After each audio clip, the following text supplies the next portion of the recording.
नमस्कार, good morning. आप देख रहे हैं इंडिया डेली। आपके साथ मैं हूं किरण। सवाल 10 बजे का। ऑपरेशन सिंदूर में बुरी तरह से मात खाने के बाद भी पाकिस्तान लगातार गीदड़ भपकियां देने से बाज नहीं आ रहा। और अब देखिए कि पाकिस्तान ने अफगानिस्तान को खुले युद्ध की धमकी दे दी है। ताजा बयान में पाकिस्तान के रक्षा मंत्री ख्वाजा आसिफ क्या कुछ कहते हैं वो आपको बताएं। देखिए, इस्तांबुल में अगर शांति वार्ता विफल हो गई तो अफगानिस्तान में गोले बरसेंगे और खुला युद्ध होगा। आपको बता दें, अफगान पाक सीमा पर झड़पों को रोकने के लिए तुर्की में दूसरे दौर की बातचीत चल रही है, जिसमें दोहा समझौते को लागू करने पर जोर दिया जा रहा है। पाकिस्तान ने तालिबान से उग्रवादियों को रोकने की मांग की है, जबकि देखिए कि तालिबान तमाम आरोपों से इनकार कर रहा है। अब पाकिस्तान के रक्षा मंत्री ख्वाजा आसिफ ने चेतावनी दे दी है कि अगर इस्तांबुल में चल रही शांति वार्ता विफल रही तो पाकिस्तान काबुल के साथ खुला युद्ध कर सकता है। न्यूज रिपोर्ट के अनुसार ये बैठकें अफगान पाक सीमा पर हाल के झड़पों और संघर्ष विराम उल्लंघनों को रोकने के लिए की जा रही है। ऐसे में आसिफ ने पत्रकारों से ये कहा कि पिछले कुछ दिनों में सीमा पर कोई नई झड़प नहीं हुई, जिसमें दोहा समझौता आंशिक रूप से असरदार साबित हुआ है। हालांकि देखिए कि अफगान सरकार की ओर से आसिफ के इस बयान पर फिलहाल कोई प्रतिक्रिया सामने नहीं आई है। अब ऐसे में इसी पर हम चर्चा करेंगे और तमाम हमारे साथ जो मेहमान हैं वो जुड़ेंगे, लेकिन उससे पहले आपको सुनवाते हैं कि क्या धमकी पाकिस्तान के रक्षा मंत्री ख्वाजा आसिफ ने अफगानिस्तान को दी है। हमारे पास तो एक ऑप्शन है, अगर तय नहीं पाते तो फिर हमारी तुम्हारी खुली जंग है। भारत के साथ तो हमने एक जंग लड़ी है ना, अब वो दूसरी प्रॉक्सी जंग जो है ना वो अफगानियों के जरिए लड़े हैं। और मैं ऑन रिकॉर्ड हूँ कि अफगान जो हैं वो एक भारतीय प्रॉक्सी के तौर पे हमारे खिलाफ जो है कार्रवाइयाँ कर रहे हैं। लेकिन जो अगर जिनकी वो प्रॉक्सी हैं उनका जो हशर हुआ है, अल्लाह ताला के फजल व करम से अल्लाह ताला तकब्बर से बचाए, किसी बड़े बोल से बचाए, तो अल्लाह ताला की मदद और अल्लाह ताला की नुसरत की ज़रूरत है। अगर नहीं होगा तो फिर ठीक है, एंड से।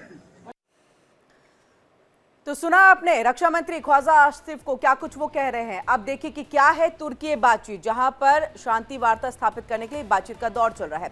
पाकिस्तान अफगानिस्तान के बीच वार्ता का दूसरा दौर।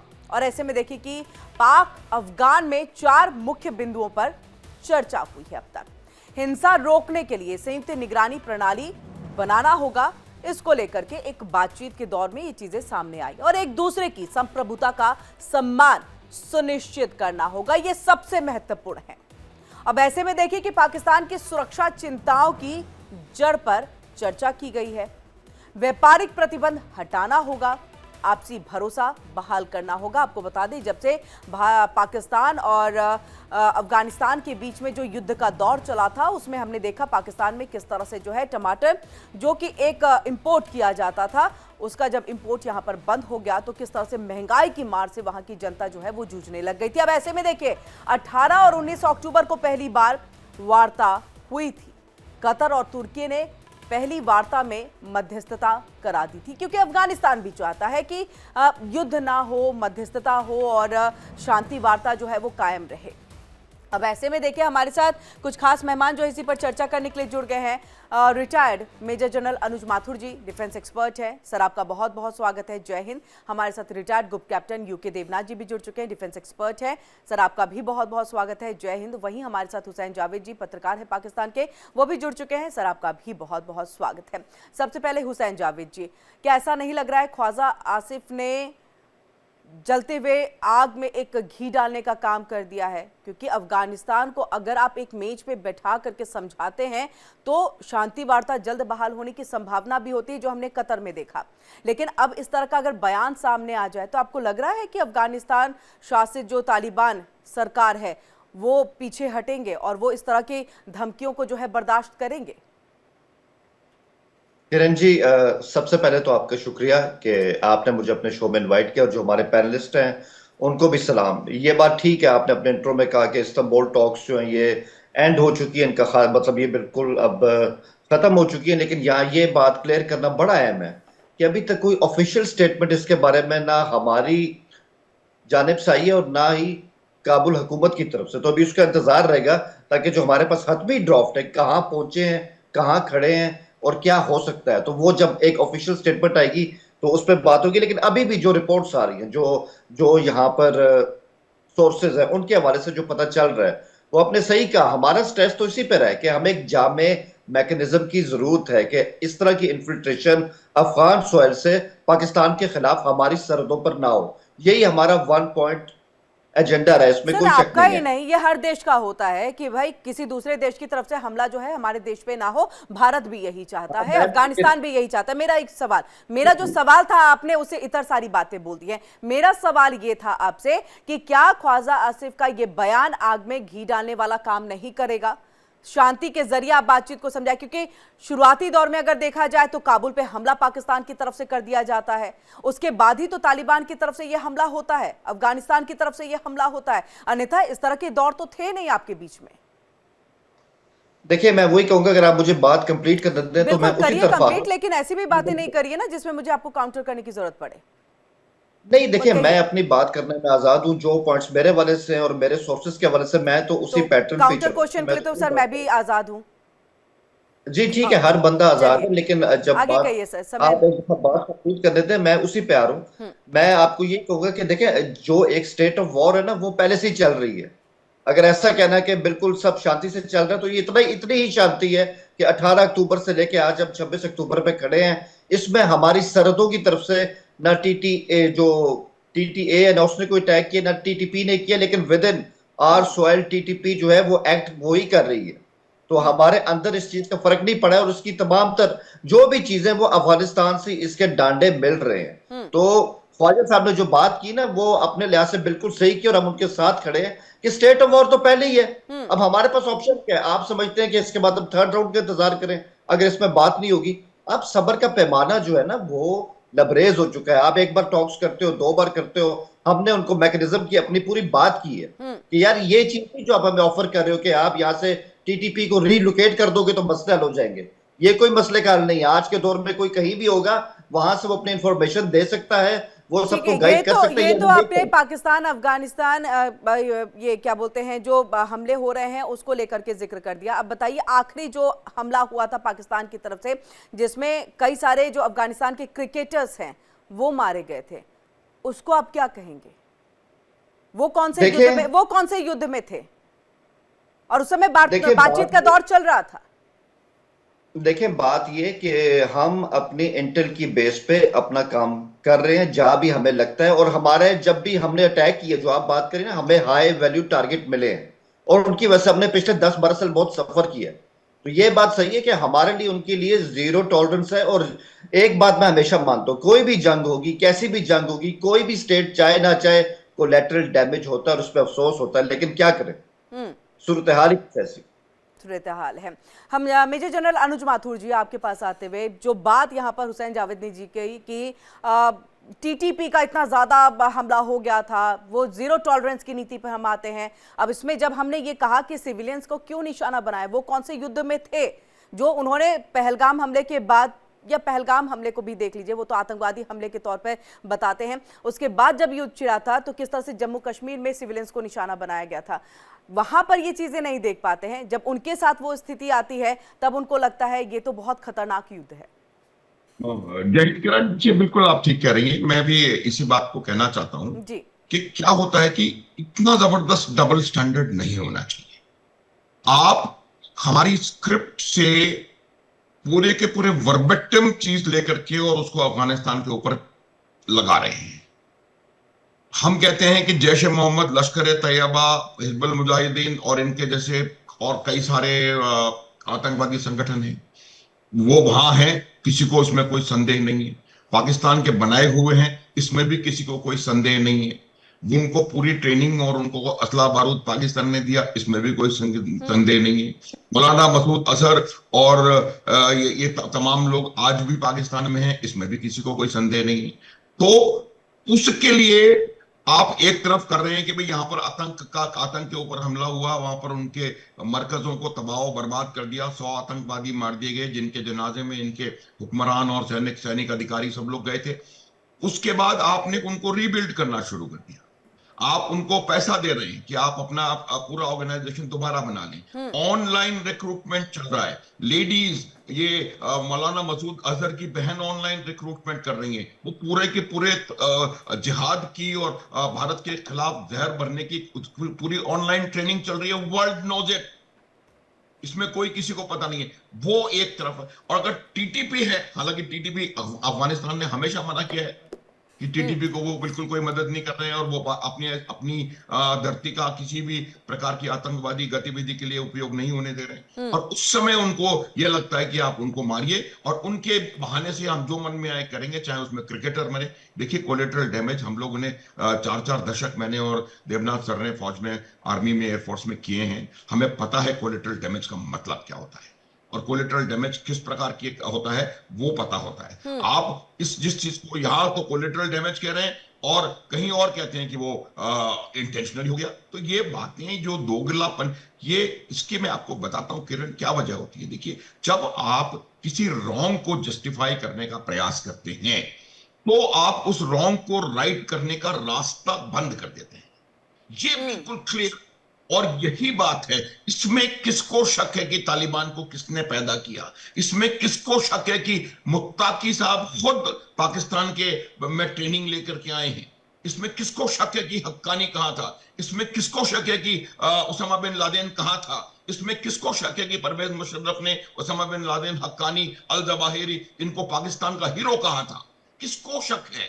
तो जब इन चीजों को फिर आप जस्टिफाई करने का प्रयास करते हैं और फिर वार्ता से कुछ पहले आप एक इतनी भयंकर धमकी दे देते हैं उनको, आप इसका बाकायदा असर पड़ेगा वार्ता के ऊपर। आप मुझे बताएं कि आपको कि ये वार्ता अगर फेल हो गई तो मैं आपको सॉर्ट आउट कर दूंगा, आपको पूरी दुनिया पूरा ओपन ऑल आउट वॉर कर देंगे। बार बार इसको भारत का प्रॉक्सी वॉर बोलना, कम ऑन। तो ये जो चीजें हैं, इन चीजों से बचने की आवश्यकता है। को क्या कैसे आप प्रमाणित कर सकते हैं कि भारत का प्रॉक्सी वॉर है? वो जो लैंग्वेज है, मैं यही कह रहा हूं किरण, पूरी की पूरी वर्बेटिम उस भाषा को उठा करके और अफगानिस्तान पे टेम्पलेटेड कर दिया गया है, जक्सटापोज।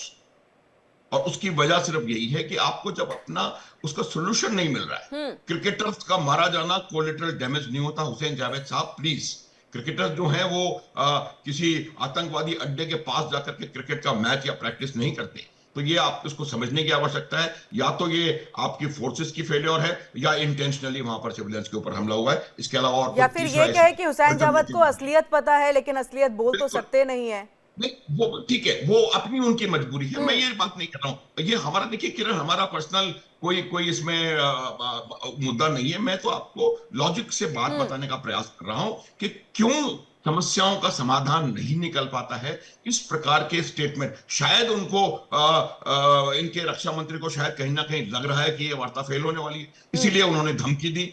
आपको मैं बताता हूं कि जब कतर में, दोहा में ये वार्ता हुई थी और उसमें एक स्टेटमेंट आया था जिसमें सीमा शब्द प्रयोग था, यानी कि अपने बॉर्डर के ऊपर, और कतर ने उस स्टेटमेंट को अमेंड करके सीमा शब्द हटा करके दो देशों के बीच किया। वो इसलिए किया क्योंकि अफगानिस्तान और पख्तून अफगान लोग कभी भी डूरंड लाइन को बॉर्डर नहीं मानते। और ये इस बात से भी मुझे लगता है पाकिस्तान को कहीं ना कहीं तिलमिलाहट हुई होगी कि वहां से कतर ने जो लोग इसको मीडिएट कर रहे हैं वो भी इस बात को सीमा मानने के लिए तैयार नहीं है या सीमा शब्द का प्रयोग करने के लिए तैयार नहीं है। तो ये तमाम चीजें जो हैं वो इस बात को दर्शाती हैं कि जब तक आप रूट कॉज को किरण एड्रेस नहीं करेंगे, रूट कॉज है डूरंड लाइन, रूट कॉज है किस प्रकार से आपने आतंकवाद को स्वयं बढ़ावा दिया। स्वयं ये बिल्कुल समझने की आवश्यकता है।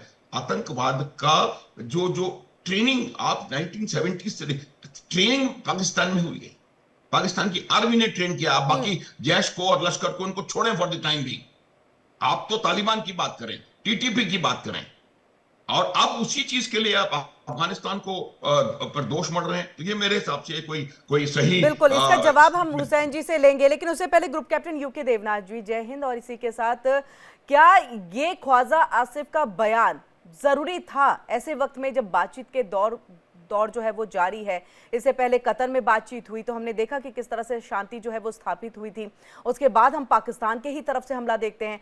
भारत के लिए भी देखिए तो हमला बार बार जो है इस तरह से एक विवादित बयान जो है वो उनके मंत्रियों की तरफ से आ ही जाता है। न्यूक्लियर वॉर छेड़ देंगे, न्यूक्लियर बॉम्ब ऐसे ही तो नहीं रखा है, न्यूक्लियर जो है बॉम्ब जो हम लेकर के रखे हैं देखने के लिए तो नहीं रखा गया, शब बारात के लिए तो नहीं रखा गया। इस तरह के बयान क्या बताते हैं? कई बार ऐसा होता है कि जब आप डर के माहौल में होते हैं और बहुत डरे होते हैं तो आपके बयान इस तरह के होते हैं कि वो दूसरे को लगे कि आप बहुत ज्यादा ताकतवर हैं। किरण जी, आपने सही फरमाया। होता यह है कि एक साइकोलॉजी होती है, मनोवैज्ञानिक कहते हैं कि किस तरह से बातचीत करनी चाहिए किसी के साथ भी, चाहे कॉरपोरेट वर्ल्ड हो चाहे दो देशों के बीच में हो। बातचीत करने के तीन अंदाज होते हैं। एक तो है कि आप मजबूती से बात कीजिए, फ्रॉम पोजीशन ऑफ स्ट्रेंथ। तो आमतौर पे ये रुख जो है सक्सेसफुल नहीं होता है।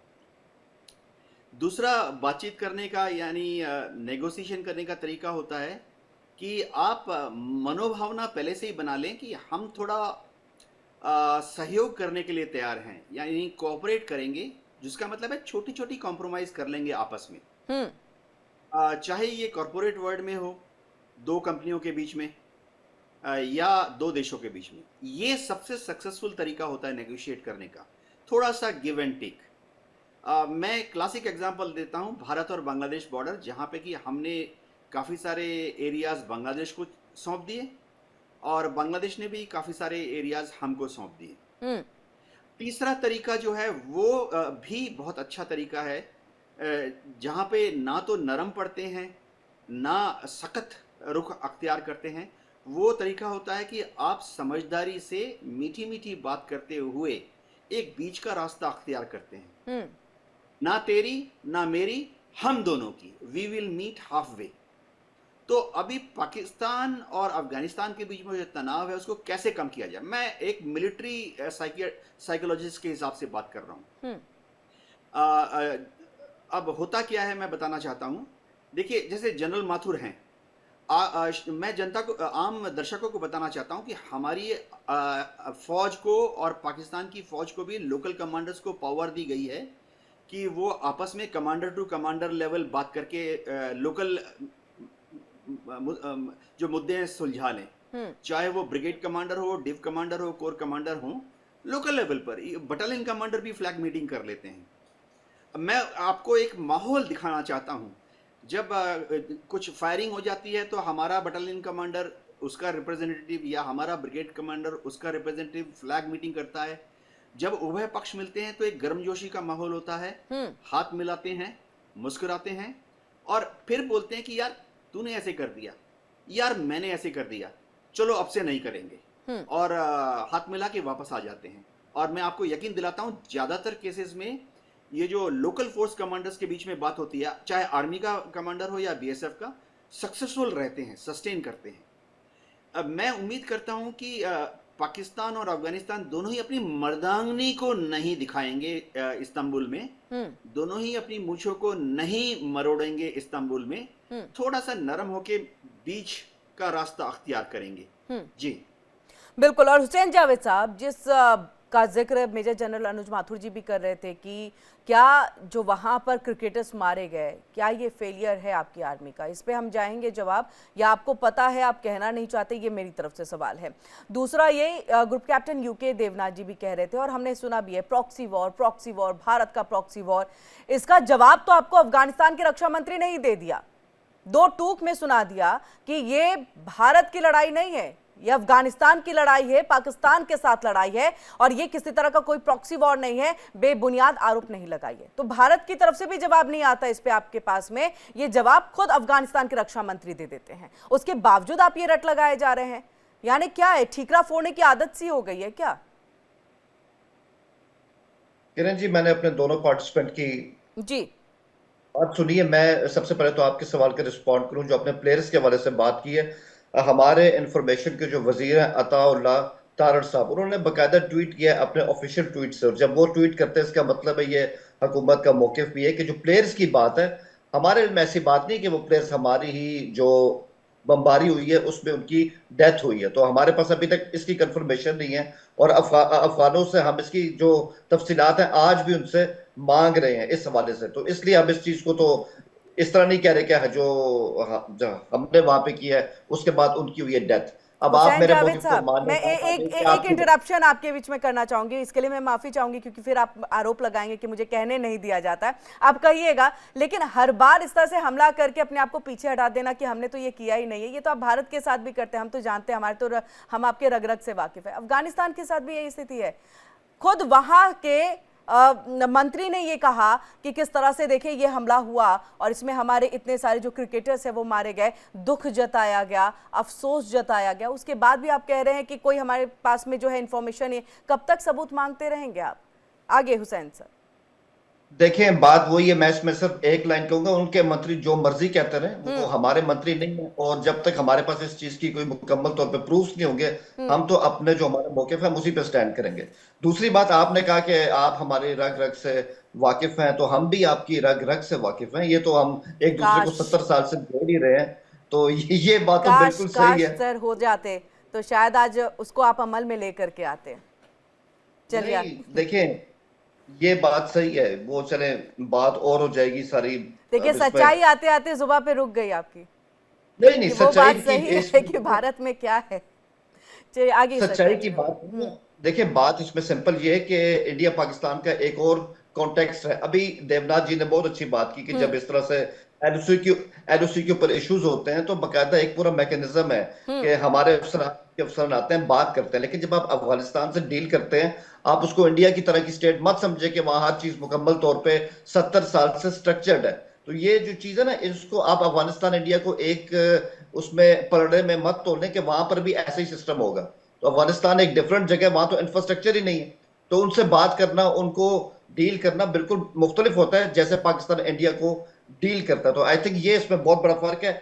दूसरी बात, आपने चूंकि ऑब्वियसली आपके शो का जो बैन वही है जो हमारे ख्वाजा आसिफ साहब ने कहा कि अगर ऐसा कुछ ना हुआ तो जंग के चांस हो सकते हैं, तो उनकी अगर पूरी बात सुनो, उन्होंने ये भी कहा था कि अभी हमें अपनी ऑफिशियल स्टेटमेंट का इंतजार है और काबुल की भी, उसके बाद ही असल सूरत सामने आएगी। और एक और बात, एक चीज हमारी स्टेट, हमारी हुकूमत बहुत पहले तय कर चुकी है, वो आपने भी सुना होगा क्योंकि पाकिस्तान से जो खबरें आती हैं उस पर निगाहें तो आपकी भी होती हैं कि हम तो अब एक हार्ड स्टेट के रूप में जा चुके हैं, और अपने ऑब्जेक्टिव को अचीव करने के लिए आप किसी को हमारा 6 अगर 9 दिखाई देता है तो इसका मसला है। हमने अपना जो भी हमारा स्ट्रेटेजिक ऑब्जेक्टिव है हमने उसको चेस करना है, जब स्पेशली बात आएगी अपने लोगों को बचाने की। एक हार्ड स्टेट के तौर पे जब आप डील करते हैं तो आपको इस तरह की लैंग्वेज इस्तेमाल करनी पड़ती है। और ये एक दिन की बात नहीं थी किरण जी, इससे पहले भी मैंने आपके फोन में कहा था, 1000 से ज्यादा दफा हमने काबुल हुकूमत को सबूतों के साथ ये कहा है कि इस अंदाज से इन्फिल्ट्रेशन होती है और इस अंदाज से दहशतगर्दी पाकिस्तान के अंदर होती है। मेजर जनरल अनुज माथुर जी, मतलब ऐसा लग रहा है कि हम पाकिस्तान की वजह से और पाकिस्तान अफगानिस्तान के ऊपर में जो तमाम आरोप लगा रहे हैं टीटीपी की वजह से सेम बोट में लगता है दिखाई दे रहे हैं, क्योंकि वो कह रहे हैं हम तो कई बार डोजियर दे चुके हैं, कई बार सबूत दे चुके हैं, मानने को तैयार नहीं है। यही तो हम पाकिस्तान के साथ भी करते हैं कि हम सबूत दे चुके हैं, अब जाकर के हमारा न्यू नॉर्मल तैयार हुआ है। अब पाकिस्तान को समझ में आ रहा है कि अब सबूतों से काम नहीं चलेगा। देखिए, पाकिस्तान को सबूत देने की हमें आवश्यकता नहीं है। सर अजमल कसाब, बस मैं ये कि अजमल शुरुआत में कसाब हमने दे दी। हाँ नहीं, हाँ जी। दे दिए। मैं ये कह रहा हूं कि जरूरत नहीं है। मसूद अजहर कहाँ है, क्या बयानात दे रहा है, वो सारी दुनिया को पता है। इसके लिए कोई प्रमाण की जरूरत नहीं है। मसूद अजहर की बहनें किस प्रकार से महिला ब्रिगेड वहां तैयार कर रही हैं, महिला आत्मघाती दस्ते तैयार कर रही हैं, इसके लिए भी किसी को कोई प्रमाण देने की जरूरत नहीं है। तो हुसैन जावेद साहब से मैं बहुत नरमी और बहुत इज्जत के साथ बताना उनको चाहता हूं कि हमें पाकिस्तान को प्रमाण देने की जरूरत नहीं है। पाकिस्तान का इन्वॉल्वमेंट है। पाकिस्तान की, ये फिर कहेंगे कि मैं कई बार कह चुका हूं, लेकिन ये बात कई बार कहने की है कि पाकिस्तान की स्टेटेड पॉलिसी है bleed India by 1000 cuts, stated policy. और ब्लीड इंडिया बाय 1000 कट्स का मतलब होता है भारत में 1000 बार चोट पहुंचाकर भारत को लहूलुहान करना। ये स्टेट पॉलिसी है, सरकारी पॉलिसी, नीति। तो इससे हमें कोई प्रमाण देने की जरूरत नहीं है, और हमें इनको किसी किसी चीज की भी आवश्यकता नहीं। हमें जो निर्णय लेने होंगे वो हम लेंगे। बार बार मैं इनका ध्यान उस तरफ आकर्षित करने की कोशिश करूंगा कि जो दो अर्थव्यवस्थाएं 1960-62 तक लगभग बराबर बराबर चल रही थी, उनमें से एक आज दुनिया में तीसरे नंबर की तरफ बढ़ रही है और दूसरी का पता कहीं नहीं है। 600 रुपए किलो टमाटर बिक रहा है दूसरे देश में। तो ये तमाम बातें समझने की हैं, उसकी वजह इनको स्वयं खोजनी पड़ेगी। जब तक उस वजह को सही प्रकार से अर्नेस्ट तरीके से आप खोजेंगे नहीं। मैं यही बता रहा हूं किरण कि अगर किसी समस्या का आपके कोई वजह पता पड़ जाती है तो फिर उस समस्या का समाधान आप ढूंढ नहीं सकते, क्योंकि आपको मालूम है कि यार इस वजह से हुआ है, अतः मैं क्या करूं। तो ये बात, जहां तक सवाल इनका सर पता तो है कि आर्मी की वजह से है, लेकिन करें क्या? वही दूसरा तो मैं बता रहा हूं, जहां तक डोजियर देने का सवाल है, देखिए जो आज अफगानिस्तान में सत्ताधारी तालिबान है, वो तालिबान इनका बनाया हुआ है। उन तमाम लोगों ने, लगभग 100% लोगों ने पाकिस्तान में प्रशिक्षण पाया है, पाकिस्तान से सीखे हैं। और जब वो सत्ता में आए थे तो जिस प्रकार का अपबीट माहौल पाकिस्तान में था, उनको अचानक से ये लगा कि शायद अफगानिस्तान में तो हमारी सत्ता आ गई। कैसे इमरान खान ISI के चीफ और पूरी दुनिया उनकी वहां पर पहुंची थी। तो उसके बाद अगर आप ऐसी परिस्थिति में आ जाएं कि आप लगातार उनको कहते रहें कि आप जो कि हमारे बनाए हुए हैं वो हमारे देश में कर रहे हैं आतंकवाद की घटना। एक और बात मैं बार बार इनको समझाने की कोशिश करता हूं कि कंपैरिजन है ही नहीं भारत का और पाकिस्तान। पाकिस्तान 78 साल पुराना मुल्क है और वो भी हमारे से निकला है। भारत सदियों पुरानी सभ्यता है, भारत ने रूल किया है। जब बहुत ज्यादा पुरानी बात नहीं कर रहा हूं, 23% पूरी दुनिया की GDP भारत में थी 200 साल पहले। उस भारत का ये लोग भी, इनके पुरखे लोग उसी भारत का हिस्सा थे। जब गजनबी ने भारत पे आक्रमण किया तो ये लोग हमारे साथ थे। अब पता नहीं अचानक से ऐसा क्या आतंकवाद इनके लिए भर दिया गया है। तो ये मेरा कहने का मतलब है कि आपको ये बात समझनी चाहिए कि अगर आप किसी प्रमाण पे, जिसको कोई देने की भी आवश्यकता नहीं है, विश्वास करने को तैयार नहीं है, तो आपको ये अफगानिस्तान से उम्मीद नहीं करनी चाहिए कि आप उनको गलत प्रमाण देकर के कहें कि भाई हाँ आप इस बात पे मान लो। बिल्कुल आप कहते हैं जी। हमारे मंत्री, हमारे मंत्री का जो कहा हुआ ट्वीट है वो बिल्कुल गॉस्पेल है, तो अफगानिस्तान के मंत्री का ट्वीट भी तो गॉस्पेल होना चाहिए। वो भी मंत्री है और वो भी मंत्री उसी मदरसे का, जिस मदरसे का आपका मंत्री है, उसी मदरसे से मुत्ताकी साहब पढ़ के गए हैं। तो ये उनकी बात के लिए तो आप कहेंगे कि भाई वो गलत, और हमारे मंत्री ने कह दिया वो बिल्कुल पत्थर की लकीर। तो ये बड़ा मुझे इसको दोगलापन कहने की मैं हुसैन जी से चाहूंगी इसका जवाब दे, उसके बाद यूके देवनाथ जी आपके पास में आती हूँ। हुसैन जी। देखें, जनरल साहब ने बड़ी इस अपने जो उनका रिस्पांस था इसमें उन्होंने हिस्ट्री की बात भी कर दी, फिर उन्होंने हमें ये भी बता दिया कि जी हमारा आपका तो कोई अंतर ही नहीं है, और वो भी टमाटरों के आधार पे, क्योंकि टमाटर की प्राइस कुछ शायद इंडिया से हमारे यहाँ ज्यादा, तो इस बेस पे हम इनसे बहुत पीछे रह गए। कुछ नहीं है सर, 600 किलो से ऊपर चले गए आप, इससे ज्यादा आप क्या आवाम को दिक्कत देंगे? लहसुन आपके यहाँ, मैं पढ़ रही थी सर, लहसुन आपके यहाँ पर जो है महंगाई। देखिए मैं बहुत इज्जत से कह रहा हूँ, मैं बात करना शुरू ही करता हूँ, आप नहीं, आप टमाटर का जिक्र कर रहे थे सर, इसलिए मैंने कहा। अगर मैं जनरल साहब को सुन रहा हूँ, अगर मैं जनरल साहब को सुन रहा हूँ आराम से, देखिए जनरल साहब एक सेकंड सुन ले, आप टमाटर छोड़े हैं, ठीक है हुसैन साहब, एक मिनट सुन लेते हैं। इंडिया में और पाकिस्तान में ये देख लें। हाँ अब कहिए। देखें, जब देवनाथ जी अपनी बात करते हैं, क्या जनरल साहब करते हैं, मैं इंटरप्ट नहीं करता क्योंकि मैं उनकी बात सुनना चाहता हूँ, उसके बाद अपने हिसाब से जवाब देना चाहता हूँ। तो जवाब आप वैसे भी देखिए ना, मुझे मुश्किल से 2 मिनट ही देती हैं, उसमें भी आपकी 3-4 इंटरप्शन होती हैं। बिल्कुल नहीं, आप तो हमारे खास मेहमान हैं, आपको मैं 2 मिनट देके क्या करूंगी फिर? तो चलिए आप अपनी बात को रखिए। मैं तो सिर्फ टमाटर कहती हूँ कि सर 600 के पार चला गया, आप कहाँ महंगाई कम बोल रहे हैं? ठीक है, मैं सिर्फ यही कह रहा हूँ, देखिए मेरी बस बात कंप्लीट होने दें कि टमाटरों के आधार पर तो 2 मुल्कों का अंतर बहुत ज्यादा करना, कम करना, मैं तो इस थ्योरी को नहीं मानता, पहली बात तो ये है। दूसरी बात है, अभी जनरल साहब ने कहा कि पहले इनका जो जीडीपी था वो 23% था, मतलब उन्होंने बहुत पहले की बात की। जो मैं समझूं, अगर मैं उसमें गलत हूं तो मुझे इन्फॉर्म कर दें, कि जब ब्रिटिश राज यहाँ पे आया था उससे पहले जो हिंदुस्तान था जिसपे मुगल हुकूमत कर रहे थे, उनका जीडीपी 23% था उस वक्त हिंदुस्तान का। जो कि अफगानिस्तान आज का जो हमारा मुल्क है और आपका मुल्क और बांग्लादेश शामिल थे। ये मैं नहीं कह रहा, ये आपकी शशि थरूर ने अपनी किताब में लिखा है, अपने लेक्चर्स में कहा है, ठीक है। तो वो चीजों को छोड़ दीजिए और देखिए, मैं अपनी बात करता हूं, आप लोग भी हिंदुस्तान से नहीं आए थे, हम भी नहीं आए थे। असल में तो ये द्रविडियन का मुल्क था। अगर इतनी पीछे हिस्ट्री पे जाना है तो ठीक है, आप आर्यंस है, आप भी आ गए, एक टाइम में हम लोग भी आ गए, ठीक है। और आज हम लोग यहाँ के अपने अपने बासी, खैर ये बात बहुत हिस्ट्री की हो जाएगी, इसको छोड़ दें। आखिरी बात ये है, आखिरी बात ये है, आखिरी बात ये है, एक बात है कि अभी यही तो चीज है जो इंडिया को 2025 में समझ नहीं आ रही, कि भाई हमेशा आप पाकिस्तान को उस तरह लेते हैं कि हमारा तो अंतर ही कोई नहीं है, हम बहुत आगे जा रहे हैं। अच्छी बात है, आप आगे जाए, हम खुश होते हैं कि हिंदुस्तान तरक्की करे, हमारी तो कोई इसमें ख्वाहिश ही नहीं कि आप तरक्की ना करें।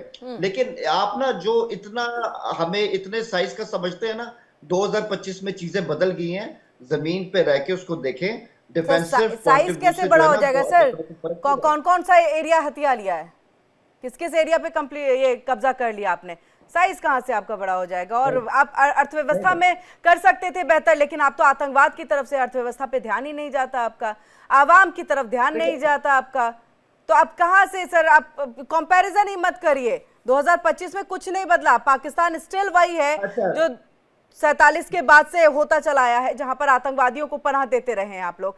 मैं चाहूंगी आपकी बात समझते रहिए। नहीं, आपकी बात पे आऊंगी। मेजर जनरल भी आपकी बात पे कुछ कहना चाह रहे हैं। मसला नहीं। मेजर जनरल देखिए किरण, मैं आपको बता दूं, वो टमाटर का एक उदाहरण था। आप टमाटर छोड़ें, डॉलर की कीमत देख लें, कितने कितने 100 रुपए का डॉलर आपका है और कितने रुपए का डॉलर भारत में आ रहा है। इसमें कोई अर्थव्यवस्थाओं में कितना अंतर है पूरी दुनिया को पता है। मेरा कहने का तात्पर्य किरण हमेशा से ये रहा है कि जब तक आपकी प्रायोरिटीज ठीक नहीं होंगी, जब तक माहौल ठीक नहीं होगा, तब तक आप तरक्की नहीं कर सकते।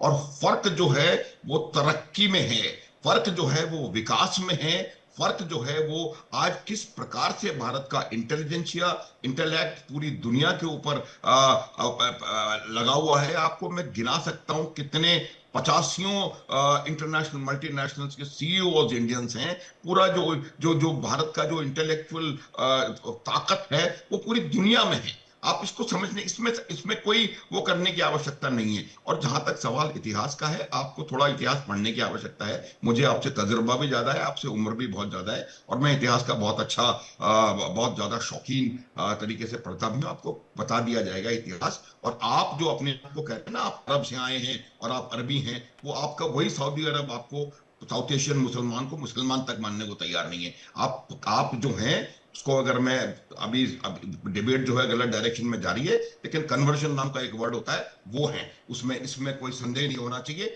अब मैं आपको ये बता रहा हूं कि जब आपको अपने इतिहास से सीख नहीं लेनी है तो फिर वो इतिहास रिपीट होकर के रहता है। ये गॉस्पेल ट्रूथ है। और हमने पिछले कई दशकों में देखा है किस प्रकार से हालात कैसे रहे हैं, क्या हुए हैं। बांग्लादेश हमारे सामने है 1971, और ये तमाम चीजें, इनसे अगर हम सीख नहीं लेंगे, और हर बार बांग्लादेश के समय भी मैं आपको बता सकता हूं, अपने खुद के अखबारात उठा के देख ले, जब 16 दिसंबर को 93,000 सैनिकों ने सरेंडर कर दिया था, उसके बाद भी 17-18 अक्टूबर तक आपके अखबार कहते रहे थे कि हम तो जीत रहे हैं। तो इस प्रकार का माहौल बनाना और सही को गलत साबित करने की कोशिश करना, ये मेरे ख्याल से घातक आपके लिए है। इससे फिर मैं बता रहा हूं, हमें कोई अंतर नहीं पड़ता। हमारी तरफ से हम ये मानने को तैयार हैं, अगर आप इंसिस्ट करेंगे कि भाई 93,000 लोगों ने सरेंडर किया लेकिन फिर भी जंग हम जीते, चलो कोई बात नहीं, आप कर लो, मान लो। ठीक है हुसैन जावेद साहब, आप जल्दी से कहीं, फिर यूके देवनाथ जी मैं आ रही हूँ आपके पास। जी हुसैन जावेद साहब, मैं साहब का यही इसमें जवाब दूंगा। देखें, आपका बिल्कुल एक्सपीरियंस, आपका एक्सपीरियंस भी ज्यादा है, हम आपकी इज्जत भी करते हैं, इसमें कोई शक नहीं, और करनी भी चाहिए। लेकिन जब आप 71 की बात करते हैं, तो मैं तो इसमें कई दफा इंडियन मीडिया पे कह चुका हूं कि हर कौम के लो पॉइंट्स होते हैं।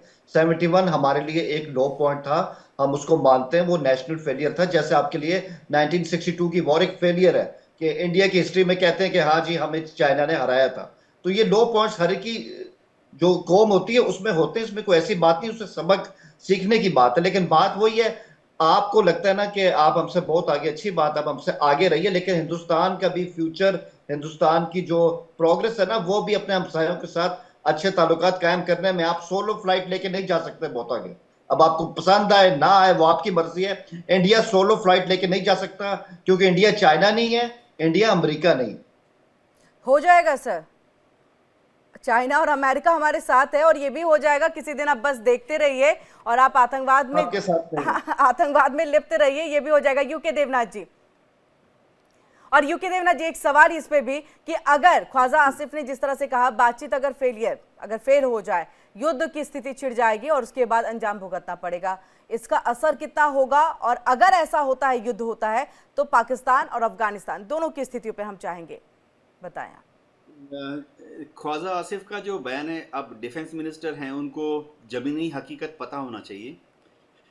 अफगानिस्तान और पाकिस्तान के बीच में अगर ओपन खुला युद्ध होता है तो या तो हवा से हवा में हो सकती है, उसमें जाहिर बात है कि अफगानिस्तान के पास एयरफोर्स ही नहीं है। ठीक है, पाकिस्तान की एयरफोर्स उनको खासा नुकसान पहुंचा सकती है, कोई रेजिस्टेंस नहीं होगा हवा से हवा के युद्ध में अफगानिस्तान की तरफ से। अब जहां तक जमीनी युद्ध का ताल्लुक है, अगर अफगानिस्तान और पाकिस्तान के बीच में जमीनी युद्ध होता है तो यहाँ पर भले ही कन्वेंशनल तरीके से सोचा जाए तो टैंक तो बख्तरबंद गाड़ियाँ पाकिस्तान आर्मी में चलना है, और पाकिस्तान आर्मी को जो पाकिस्तान एयरफोर्स की सपोर्ट मिलेगी, हम एक इस्तेमाल करते हैं टर्म क्लोज एयर सपोर्ट। यानी क्लोज एयर सपोर्ट एयरफोर्स के उन खास मिशन को बोला जाता है जहां एयरफोर्स सिर्फ आर्मी के सपोर्ट में दुश्मन पर हमला करती है। तो पाकिस्तान एयरफोर्स जो है वो अगर पाकिस्तान आर्मी के सपोर्ट में खैबर डूरन लाइन के उस तरफ जाकर हमला करेगी तालिबान पर, टीटीपी के पोस्ट पर, फिर से पलड़ा जो है पाकिस्तान का भारी पड़ता है। लेकिन तालिबान सरकार, अफगानिस्तान सरकार या टीटीपी के लड़ाकों का सबसे बड़ा एडवांटेज ये है कि वो गुरिल्ला वॉरफेयर में बहुत माहिर हैं। अभी नॉर्मल छुटपुट घटनाओं में ही हम देख रहे हैं कि हर रोज पाकिस्तान के 10, कभी किसी दिन 20 जवान या कांस्टेबल्स मारे जा रहे हैं।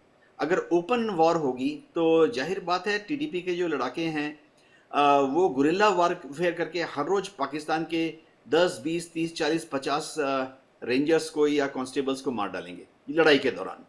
तो पाकिस्तान अगर ओपन वार करता है तो ये पाकिस्तान के लिए एक नो विन सिचुएशन होगी।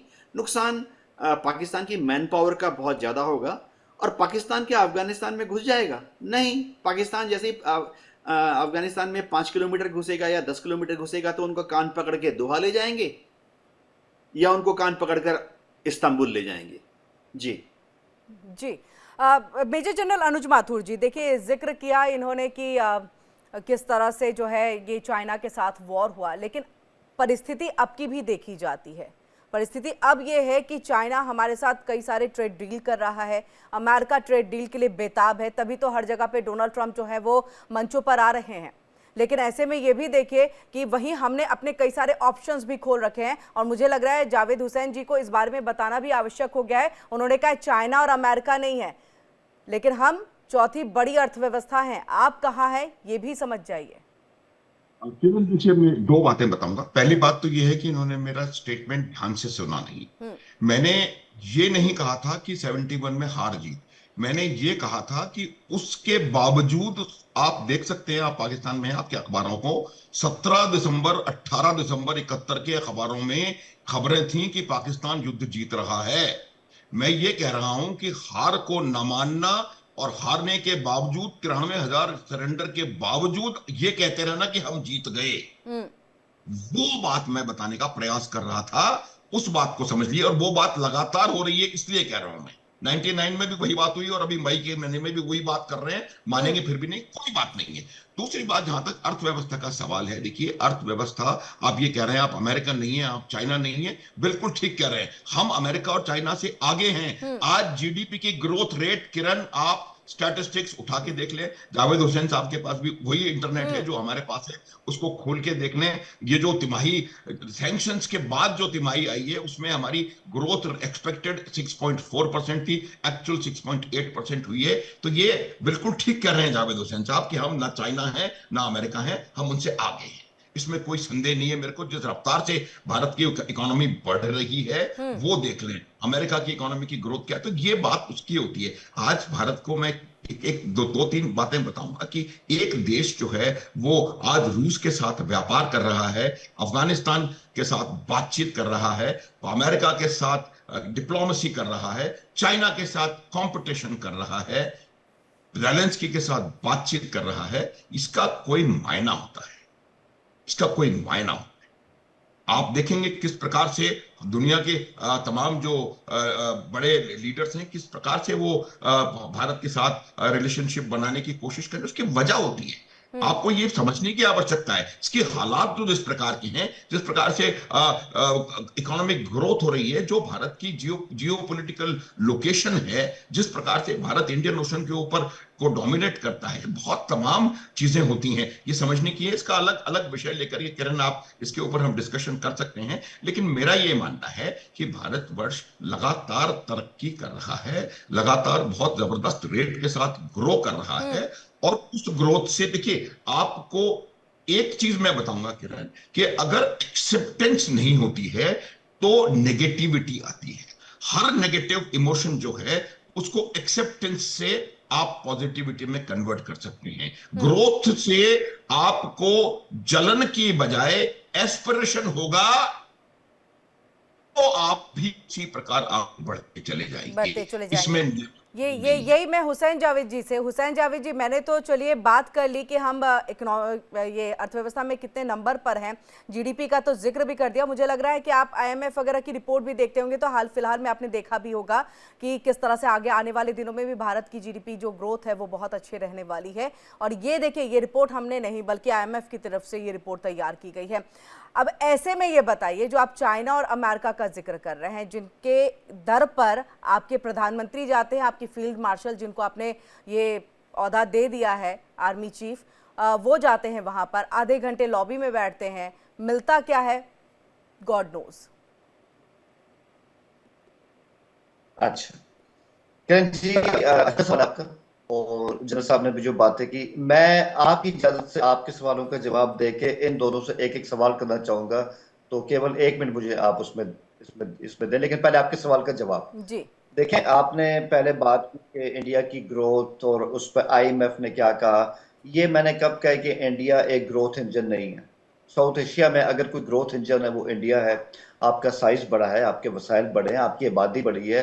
जितनी तादाद में आपके इंजीनियर्स और आपके जो डॉक्टर्स और आपके जो आईटी के एक्सपर्ट्स हैं वो ग्लोब के अंदर काम करें, वो सबको पता है। इसमें हमें कोई किसी किस्म की कोई मतलब आप ये समझ लें कि ना हमें ये चीज बुरी लगती है और हमें कोई शक भी नहीं है। इंडिया में पोटेंशियल बिल्कुल है, लेकिन मैं जो बात कर रहा हूँ ना, मैं ये कहूंगा उसको भी समझने की जरूरत है।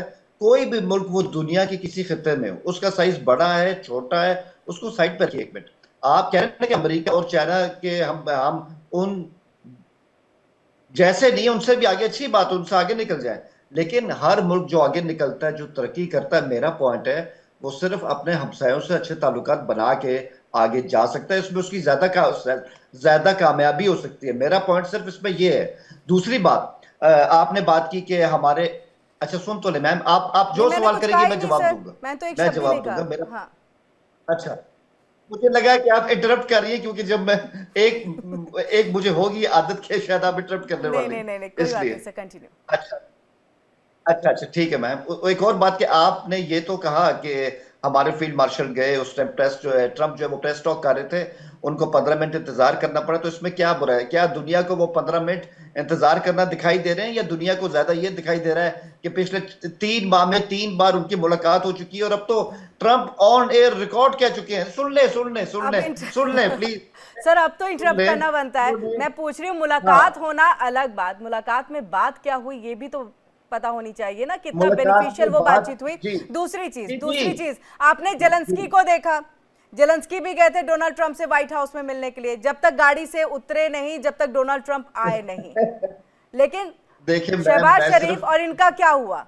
लॉबी में बैठे रहे। मैं सिर्फ ये कहूंगा, ये 3 मुलाकातें ना इतनी अच्छी रही हैं, इसमें तो आप इंटरनेशनल मीडिया पढ़ लें, हमें मत सुने आप। मैं तो कहता हूं, मैं तो उस पर मुझे बोलने की जरूरत ही नहीं है कि ट्रंप ऑन रिकॉर्ड कह चुके हैं कि where is my favourite air marshal, sorry field martial.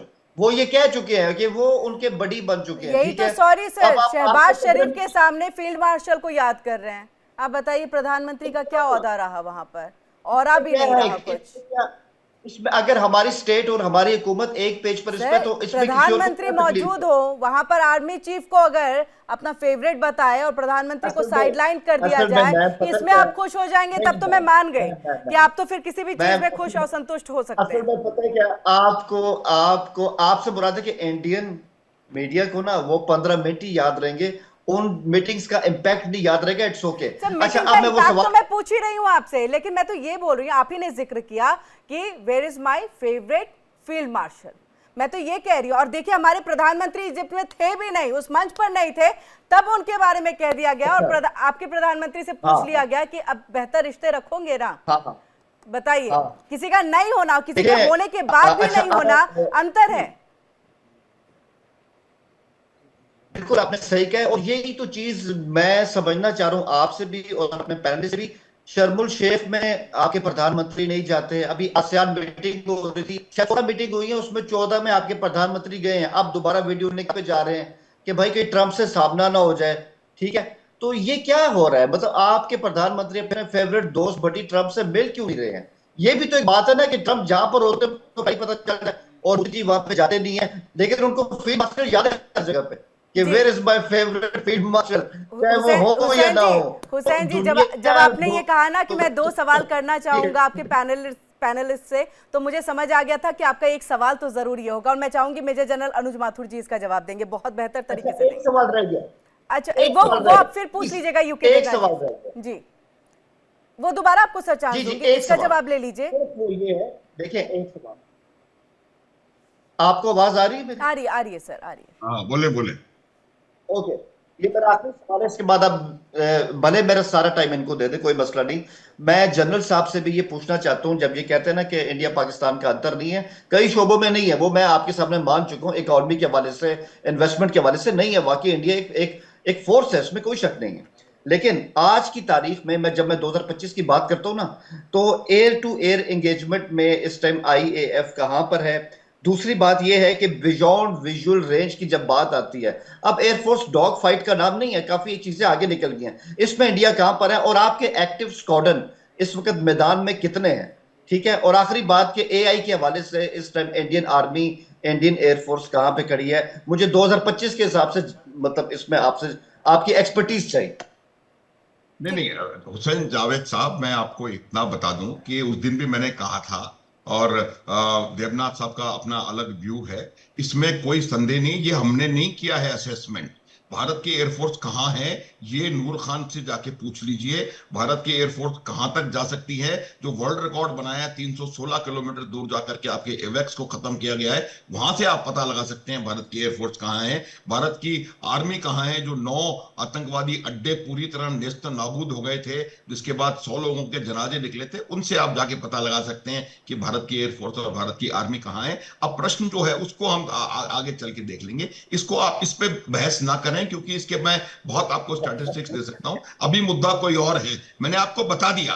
नूर खान जाके देख लें, रहीम यार खान जाके देख लें, चकलाला जाके देख, जो भी आपको जितने भी जहां जहां हैं, मुरीद के पर जाके पूछ लें क्या हुआ था, भावलपुर में जाके पूछ लें मरकजे सुभान अल्लाह कहां है, और जितने भी जगह है उसको छोड़ दें आप। एयरफोर्स क्या है क्या नहीं है वो मानना न मानना आपका मतलब है, हमको पता है हम लोग कहां पर हैं, और ये पूरी दुनिया बता रही है। दुनिया का कोई एजेंसी बता रही है कि भारत की एयरफोर्स जो है, चाइना, कई फैक्टर्स होते हैं उसमें, सिर्फ कितने एक्टिव स्क्वाड्रन्स हैं या कितने एयरक्राफ्ट हैं, ये सिर्फ अकेला फैक्टर नहीं होता है। एक बहुत बड़ा फैक्टर ये होता है कि MiG-21 से F-16 को कैसे गिराया जाता है, और भी कई चीजें होती हैं, लॉजिस्टिक्स होता है, मेंटेनेंस होता है। आपको इसके बारे में मैं बहुत अच्छे तरह से जानता हूं, देवनाथ सर मेरे से बहुत ज्यादा जानते हैं, लेकिन इस बात को मैं आपको बता सकता हूं कि सेनाएं कहां पर हैं, जिसका पैरामीटर होता है, और वो पूरी दुनिया को पता है। आज की तारीख में 3rd best air force, 4th best army, 4th best navy Indian navy है। इंडियन आर्मी, कोई इसमें संदेह नहीं है, पूरी दुनिया ओपन सोर्स इंफॉर्मेशन है और ये आपको बता दिया गया है। 4 दिसंबर 1971 याद कर लीजिए, आधा कराची गायब हो गया था, पूरा बंदरगाह, तो उसको छोड़ दिया। मैं आपको जिस प्रश्न का आपको जवाब देने की कोशिश कर रहा हूं, प्रधानमंत्री मोदी ट्रंप से नहीं मिल रहे हैं, ये करने के लिए 2 चीजें चाहिए आपको, एक तो जिगरा चाहिए और एक रीढ़ की हड्डी चाहिए, जो कि दोनों मिसिंग है शहबाज शरीफ में भी और मौलाना मुनीर में भी। तो ये बात की आवश्यकता है कि ये वो प्रधानमंत्री मोदी हैं, जब कनाडा से उनको बुलाया जाता है अमेरिका तो मना कर देते हैं।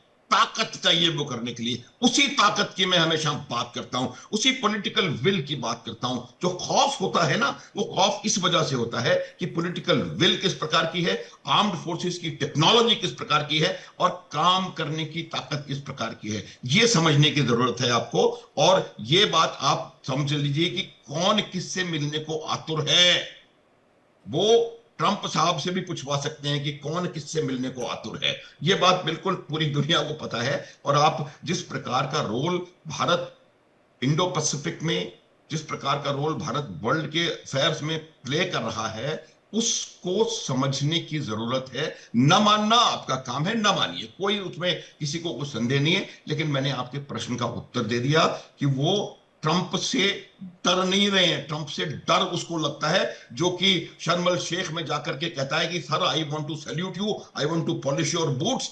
ये जब बातें वो डरा हुआ होता है।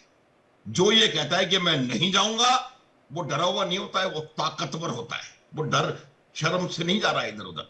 आप अपने प्रधानमंत्री का शर्म अल शेख का जो स्टेटमेंट है उसको पुनः सुन लें और फिर खुद शर्म से शार हो जाएं और फिर बात करें आप। तो ये बात समझने की है कि किस प्रकार की पॉलिसी है, किस प्रकार से किस चीज को आगे लेकर के जाना है। ये भारत की राजनीतिक नेतृत्व को भली भांति पता है और वही वो काम कर रहे हैं।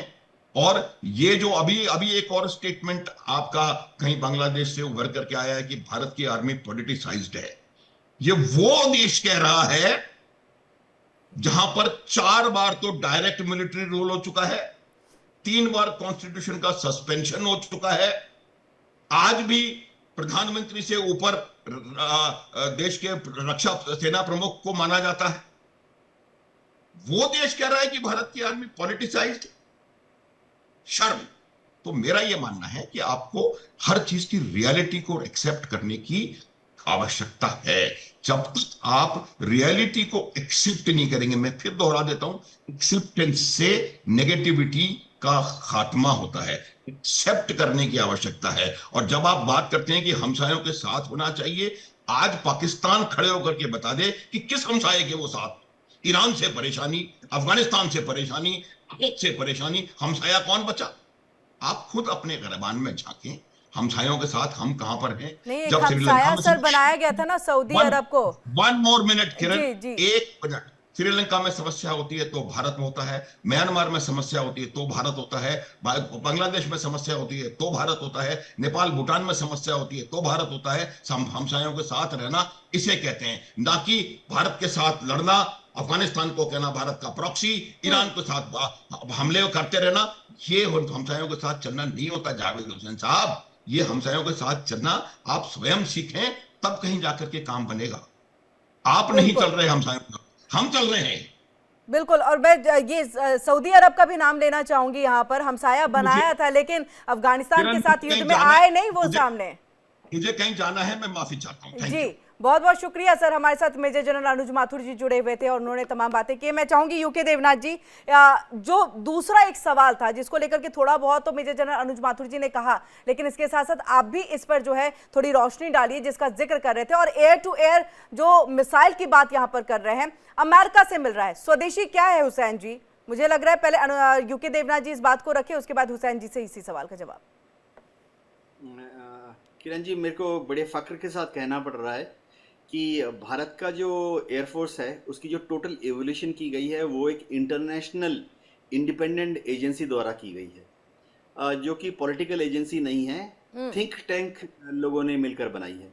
और उनका आकलन ये है कि फ़िलहाल इंडियन एयरफोर्स जो है शायद अमेरिका और रूस के बाद तीसरे नंबर पर खड़ी है।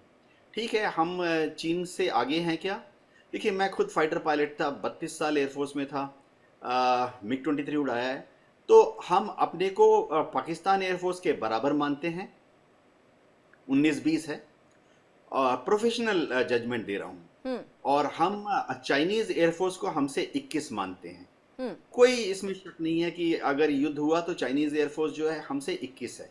लेकिन हमें बहुत बड़ा एडवांटेज ये है कि चाइना की जो एयरफोर्स है वो ईस्ट लुकिंग है। उनका पूरा डिप्लॉयमेंट पैटर्न जो है, चाहे उनकी मिसाइलें हो चाइनीज एयरफोर्स की, रेडार हो चाइनीज एयरफोर्स की, फाइटर बॉम्बर विमान हो चाइनीज एयरफोर्स के, वो सब ताइवान की तरफ डिप्लॉयड हैं। ईस्ट चाइना सी, साउथ चाइना सी, वो उनका फोकस एरिया है। जब गलवान में टेंशन हुई तो हमने देखा कि चाइना की एयरफोर्स ने मात्र 4 फाइटर स्क्वाड्रन को तिब्बत में डिप्लॉय किया।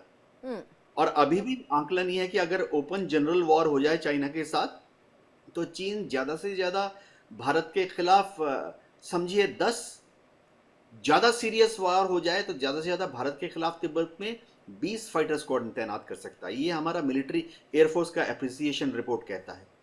तो सिर्फ अगर हम तिब्बत की बात करें, एलएसी की बात करें चाइना के साथ, तो हमारा एयरफोर्स 20 है, चाइना का एयरफोर्स 21 है। हम उनको देख लेंगे। मैं प्रैक्टिकल, कोई जिंगोइस्टिक लैंग्वेज में बात नहीं करना चाहता। देखिए, जहां तक पाकिस्तान एयरफोर्स की बात है, क्योंकि हम लोग जॉइंट एक्सरसाइज करते रहते हैं, जब अमेरिका में या यूरोप में एक्सरसाइज होती है जी, तो 4 जहाज हमारे यहाँ से जाते हैं, 4 पायलट हमारे से जाते हैं। उसी एक्सरसाइज में हम देखते हैं कि पाकिस्तान के भी 4 जहाज आए हैं, पाकिस्तान के भी 4 पायलट आए हैं जी। तो हमने उनका परफॉर्मेंस देखा है। और मैं दर्शकों को बताना चाहता हूं कि हमने देखा है कि पाकिस्तान एयरफोर्स का जो पायलट आते हैं अपने जहाज़ों के साथ, उनका परफॉर्मेंस बढ़िया होता है। जितना अच्छा इंडियन एयरफोर्स का परफॉर्मेंस होता है, जितना अच्छा हमारे एयरफोर्स के पायलट का होता है। तो ठीक है, क्रिकेट के मैच में कभी पाकिस्तान जीतता है, कभी हिंदुस्तान जीतता है, ज़्यादातर हिंदुस्तान ही जीतता है। सर, जी। एशिया कप में तो हमने धूल चटा दी थी। बहुत बहुत शुक्रिया यूके देवनाथ जी हमारे साथ यहाँ पर जुड़ने के लिए। हुसैन साहब हमारे साथ यहाँ पर आप जुड़े, आपका भी बहुत बहुत शुक्रिया। आखिरी सवाल मेरा रह गया, स्वदेशी की तरफ आगे कब बढ़ेंगे? कब तक अमेरिका, तुर्की और चाइना से जो है हथियार लेते रहेंगे? अगर पाकिस्तान उसमें आगे बढ़े तो संभवतः जो है ये कहा जा सकता है कि हाँ, आने वाले दिनों में पाकिस्तान में कुछ बेहतर होगा। लेकिन फिलहाल अफगान के साथ जो है स्थिति अभी थोड़ी नाजुक सी बनी हुई है। ख्वाजा आसिफ के बयान के बाद तो ज्यादा ही कुछ तल्ख लहजे जो है वो नजर आ रहे हैं। देखना है कि अफगान सरकार की तरफ से इसको लेकर के क्या प्रतिक्रिया सामने आती है। इसी के साथ फिलहाल छोटे से ब्रेक ले